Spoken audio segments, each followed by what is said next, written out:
ஜெர்மனியில் புலம்பெயர்ந்தோருக்கு நல உதவிகள் கிடைப்பதை கடினமாக்கக்கூடிய புதிய விதிகள் குறித்து உள்துறை அமைச்சர்கள் விவாதித்து வருகின்றனர். மோசடியை குறைப்பதும் நல உதவி திட்டத்தின் மீதான அழுத்தத்தை குறைப்பதுமே இதன் நோக்கமாகும். மேலும் நலத்திட்ட மோசடிகளை குறைக்க டிஜிட்டல் சோதனைகளை மேம்படுத்தவும் புதிய தொழில்நுட்பத்தை பயன்படுத்தவும் விரும்புவதாக அதிகாரிகள் கூறுகின்றனர். மேலும் மோசடியை கண்டறிந்து அதனை தடுப்பதை எளிதாக்கும் வகையில் அரசு அலுவலகங்களுக்கு இடையில் தரவுகளை செயற்றிறனுடன் பகிரும் முறையை நடைமுறைக்கு கொண்டு வரவும் விரும்புகின்றனர்.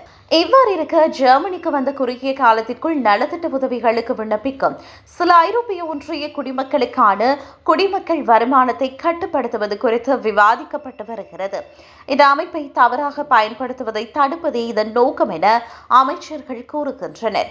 அத்துடன் பிற நாடுகளில் வசிக்கும் குழந்தைகளை கொண்ட ஐரோப்பிய ஒன்றிய குடிமக்களுக்கான குழந்தை நலன்கள் குறித்தும் விவாதம் நடைபெறுகிறது. அதே நாடுகளில் வாழ்க்கை செலவுகள் குறைவாக இருப்பதால் வழங்கப்படும் தொகையை மாற்றியமைக்க வேண்டும் என சில அதிகாரிகள் வாதிடுகின்றனர். மேலும் சிலர் தற்போதைய விதிகள் அனைத்தும் ஐரோப்பிய ஒன்றிய குடிமக்களையும் சமமாக நடத்துவதாக கூறுகின்றனர்.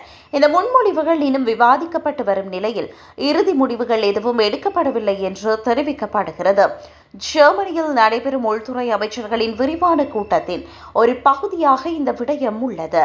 இந்த கூட்டத்தில் அவர்கள் குற்றம், இடம்பெயர்வு மற்றும் கடுமையான குற்றங்களில் ஈடுபட்டவர்களை நாடு கடத்துவதற்கான விதிகள் குறித்தும் விவாதித்து வருகின்றனர்.